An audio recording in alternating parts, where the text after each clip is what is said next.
Hi everyone, my name is Alyssa. I read. Welcome to my channel, and in this video I'm sharing some YA fantasy romances. YA fantasy is just like one of my favorite genres. I don't know what it is. I think it's usually the mixture of fantasy and romance because I love a good romance. And so the fact that a lot of YA fantasies have romances incorporated in their stories, I can't help but fall in love with these stories. I just love this genre so much, so here are some recommendations for you. The first one is Flame in the Mist by Renee Ahdieh. I fell in love with this one when I read it not that long ago. This is actually like a Japanese history-inspired fantasy, and we're following Mariko, and she is betrothed to the Emperor's son.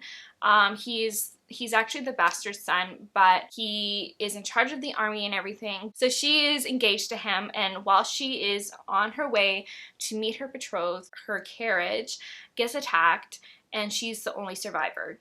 And she believes that the Black Clan is the one behind it, and so she decides to dress up as a boy, seek out her revenge against the Black Clan. She manages to get on the inside, and she learns a lot. She learns a lot about the Black Clan. She ends up learning a lot about herself and her capabilities, and I just loved the setting so much. I just thought it was just so interesting. I really fell in love with Mariko as a character. There's a bit of a romance in here as well, and I just fell in love with it, so I definitely recommend. It's the first of a duology. I'll be getting to book 2 hopefully soon, and so yes, I definitely recommend it. Another favorite of mine is Dance of Thieves by Mary E. Pearson.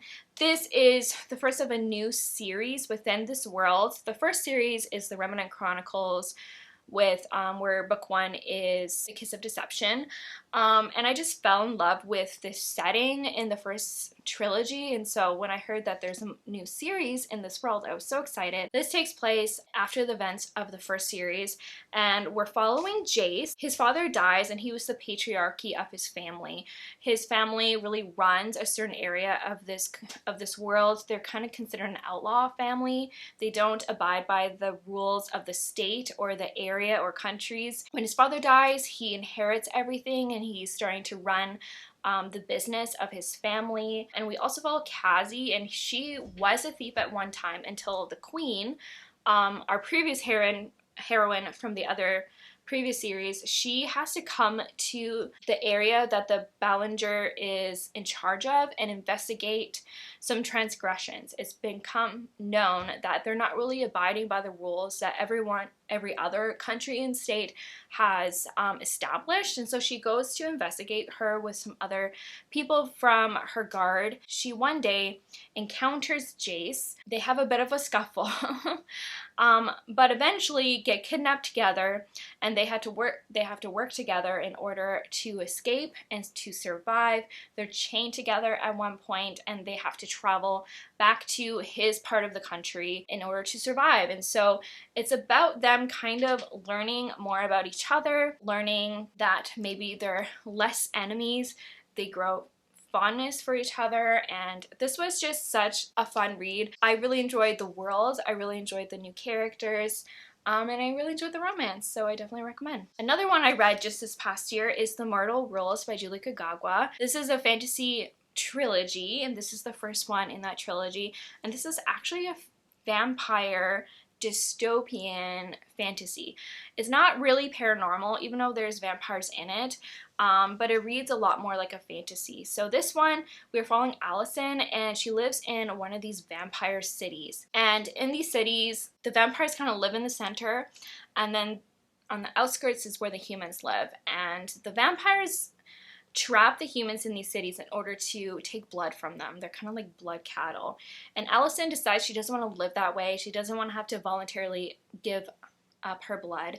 And so she is a scavenger. She's not registered. She's kind of hidden from within sight of the vampires. She just lives on the fringe, scavenges in order to survive, and tries to hide from the vampires. Long story short, some things happen to her that's really devastating to her, that changes her life, changes the way she views the world, and she ends up going on a journey. She has to leave the city and try to find a new life. I'm trying to be very vague here because I don't want to spoil anything, I knew what was going to happen when I first read this, but it was still all the more shocking when it happened. But I fell in love with this world so much. I just loved reading Allison's journey from being a scavenger and then having to go on her own and get away from the city and journey and explore this dystopian world.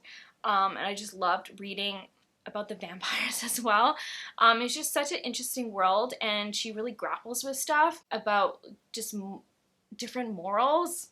Don't want to get too much into it because I don't want to spoil anything, but I definitely recommend it. The next one I recommend is The Summoning by Kelly Armstrong. This, as you can tell, is like the whole bind up. I recommend the whole trilogy because I've read it all. In this one, we're following Chloe, and she finds herself having to go to a group home for teens who are like troubled teens. Something happens at school that makes her dangerous to others, and she goes to the school to kind of help her. And she doesn't really understand why. Some things are happening to her she can't quite explain. And there's something also mysterious about this group home. Mysterious things are happening there, and this is the story about her kind of learning about herself and learning kind of the secrets behind this group home and learning some secrets about the other mysterious students who are there.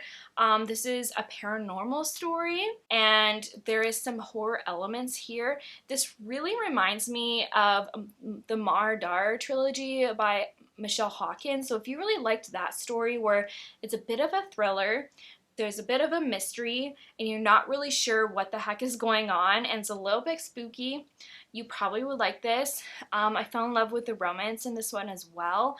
It's like a sunshiny heroine and grumpy hero, and if you like paranormal creatures and a little bit of horror elements, you'll probably like this one as well. My next recommendation, it kind of seems out of place, but I definitely recommend it, and I think anyone can read it, and that is The Language of Thorns by Leigh Bardugo. I recommend this to anyone. I don't think you have to read Shadow and Bone or the Six of Crows duology in order to read this, because this is just a bunch of fairy tales. They're kind of retellings of the classics that we know, like Cinderella, Hansel and Gretel, and The Little Mermaid, but with some kind of like darker twist, if you will. The first one I remember kind of is a mashup of Cinderella and even Beauty and the Beast. I just liked how like dark and ominous these read, and the idea is that these are the fairy tales that are part of the Grisha universe, but honestly there isn't much Grisha stuff in here. They're just basically fairy tales. Like, I don't remember much Grisha stuff in here except for the last one, and even then it doesn't really matter or apply. I just remember really enjoying this collection of fairy tales. I enjoy a really good fairy tale, and I enjoy some darker aspects. The Hansel and Gretel kind of retelling really freaked me out at the end. It was just so good, so I definitely recommend. The next one I recommend is Burning Glass by Catherine Purdy. This one is a really interesting world and story. I haven't read anything like it before because we're following Sonia, and she's an empath. So she feels the emotions of people, and she feels like the emotional side and also the physical side of it. And her power is like extra strong, and she really reacts to it, and she can't quite control it. Something tragic happens where she's from. She's kind of at a monastery, and she's actually hidden there because she's being hidden from the emperor, who is a dangerous emperor, but she's being hidden there. A tragedy happens, and then she is forced eventually to go work for the emperor. And so the emperor's brother, his name is Anton, comes to claim her. She's taken to the castle, and then eventually becomes the emperor's empath. She works to help him and protect him. She used her powers in order to interpret the people around her. I just remember really enjoying reading about her power. It was so interesting the way she reacted to the people around her. And how she read people, and also really enjoyed the Emperor. He's definitely like a villain, a really dark villain. He kind of reminds me a lot of like Kylo Ren or even the Darkling. Like he's someone that you can't trust, but the heroine can't help but kind of fall for him, and I just love those kind of dynamics, so I definitely enjoyed this one. It's a bit of a love triangle because of the emperor and the brother, and she doesn't know who she likes, and it was just a fun read, so I definitely recommend it. The next one is definitely a favorite. It's something that I enjoy rereading every once in a while, and that is the Neverland duology by Anna Catmore. So this is actually like a Kindle story, so you would have to buy it on Kindle if you wanted to read it. I'm not sure if it's on Kindle Unlimited, but this one is like Peter Pan retelling, kind of. It's not really a retelling because we're following Angelina, and she is a modern girl in modern London. She's a teenager, and she is really close to her younger twin sisters. She loves them so much. She takes care of them because her parents are not always around, but she just adores her sisters so much. And one night while she was babysitting, she actually falls off the balcony, and instead of hitting the ground, she just keeps falling, and she falls into Neverland. And while she's falling, Peter Pan saves her. She gets acquainted with Peter, obviously, and the Lost Boys, and she also gets swept up with Captain Hook. Captain Hook and Peter Pan obviously have a feud. Captain Hook, he is not the traditional Captain Hook as you and I know him. He is very young and ambitious, and he has a feud with Peter Pan because Peter Pan stole his treasure.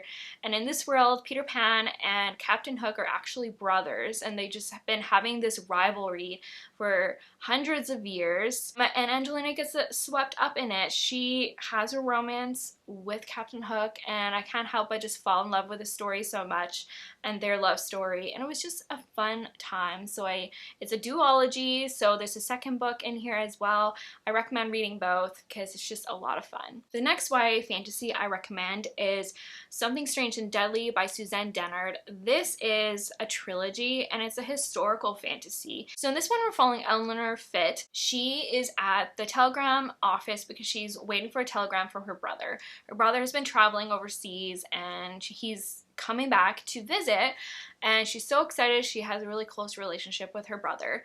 But while she's there, zombies attack. In this world, zombies roam the world, and sometimes there are zombie attacks. And while she's there, one of the zombies comes up to her and delivers her a note. And the note is from her brother saying that he is captured. And she doesn't know what to do. She can't tell her mother because she will just get hysterical. And so instead, she learns about the Spirit Hunters. And the Spirit Hunters are the group of misfits who are actually fighting the undead. They're the ones who are trying to keep the attacks under control. And so she seeks them out because she got this note from the zombies and she wants to save her brother. It's about her getting swept up with the Spirit Hunters. It's a group of misfits. It's about her budding relationship with Daniel, who's one of the Spirit Hunters, and she learns about how to fight the zombies. She learns the mystery surrounding her brother. It is fantasy, so there is some magical elements in here as well. And this was just such a fun ride. I only got to read books 1 and 2, but I really loved it. I love the romance so much, and so I definitely recommend it. Another historical fantasy is the Dark Days Club trilogy, or the Lady Helen's trilogy by Alison Goodman. So this is book 1, The Dark Days Club, and like I said, we're following Lady Helen, and this is set in London in historical times, so it's like the 1800s in this fantasy as well. And her role, since she's a woman in London during this time period, is to find a husband, and that is all she's meant to do. But she is a bit ruined because her mother has a history before she died. Her mother was very scandalous. I think both her mother and father were scandalous, and so she needs a good marriage, so she doesn't have any more scandal around her. But unfortunately, she has some mystery surrounding her mother to explore, and Lord Carlston gets in the midst of it. This is a fantasy, like I said, because that's the point of this video. She learns that her mother was a demon hunter, and that she herself is a demon hunter as well. So Lord Carlston kind of brings her into his group and teaches her the way of fighting demons, and I just love this fantasy world so much. It really reminds me a lot of the Infernal Devices a lot.